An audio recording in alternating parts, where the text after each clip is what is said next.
Midday News is brought to you by Dogra Chemist. Get 15 to 60% discount on all medicines and surgical items. Visit Dogra Chemist, Airport Road, Jammu. Jammu Kashmir प्रशासन ने corona संक्रमण की रफ्तार थामने के लिए रविवार को पूरे प्रदेश में 60 घंटे का वीकेंड कोरोना कर्फ्यू घोषित करते हुए रेड व ऑरेंज जोन में वर्गीकृत कर दिया है। इसके साथ ही सभी शैक्षिक और कौशल विकास केंद्रों में अवकाश को 31 मई 2021 तक बढ़ा दिया गया है। शादी विवाह समारोह में मेहमानों की संख्या अधिकतम 50 और किसी जनाजे में लोगों की संख्या 20 तक सीमित कर दी है। प्रदेश में सड़क, रेल या हवाई जहाज के जरिए दाखिल होने वाले या प्रदेश से बाहर जाने वाले किसी भी यात्री पर कोई पाबंदी नहीं होगी। जम्मू कश्मीर में कोरोना संक्रमण का कहर जारी है। पिछले 24 घंटों में 42 कोरोना संक्रमित मरीजों की मौत हो गई। यह लगातार दूसरा दिन है जब 40 से अधिक मरीजों की मौत हुई है। मरने वालों में कठुआ के 2 माह का शिशु भी शामिल है। अब तक जम्मू कश्मीर में 2370 मरीजों की मौत हो चुकी है।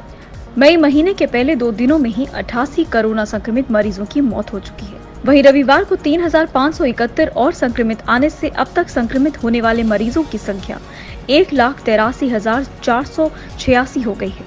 अच्छी बात यह है कि 24 घंटों में 1453 मरीज स्वस्थ भी हुए हैं। 4 राज्यों और केंद्र शासित प्रदेश के विधानसभा चुनावों के रुझान और नतीजे सामने आने लगे हैं। शुरुआती नतीजों से भाजपा के शानदार प्रदर्शन और कांग्रेस के फ्लॉप शो की तस्वीर साफ है। इन नतीजों में मोटे तौर पर सत्ता विरोधी लहर को भी खारिज कर दिया।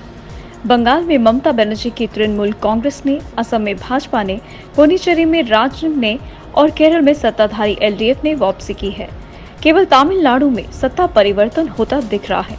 यहाँ अन्ना द्रमुक को हराकर स्टालिन के नेतृत्व में द्रमुक सत्ता में आ रही है। जम्मू कश्मीर में कोरोना से उपजे हालात की निगरानी, कोरोना संक्रमण को नियंत्रण करने और इससे निजात की रणनीति तय कर 5 सदस्यीय संकट प्रबंधन समूह का गठन किया गया है।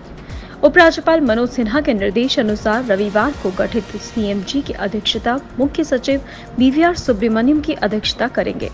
इसके अन्य सदस्यों में स्वास्थ्य एवं चिकित्सा शिक्षा विभाग के वित्त आयुक्त अटल डुल्लू, गृह विभाग के प्रधान सचिव शालीन काबरा और लोक निर्माण विभाग के प्रमुख सचिव शामिल हैं। सीएमजी में उपराज्यपाल के प्रमुख सचिव विशेष आमंत्रित सदस्य रहेंगे।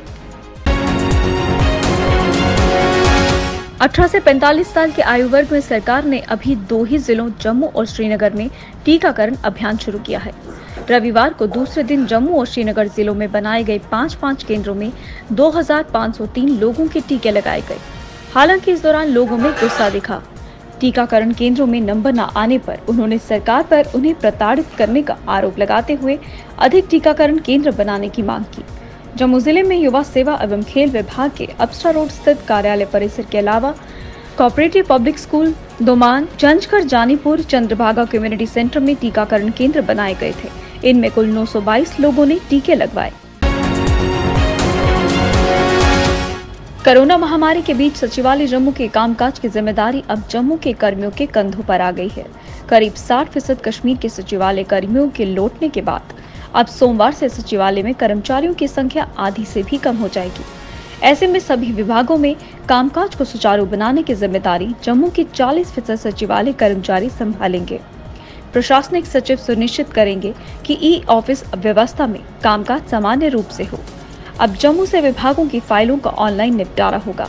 श्रीनगर में सचिवालय के 11 मई को खुलते ही कामकाज पटरी पर आ जाएगा। जम्मू में निजी अस्पतालों में कोविड के मरीजों के लिए सुविधाओं का विस्तार लगातार जारी है।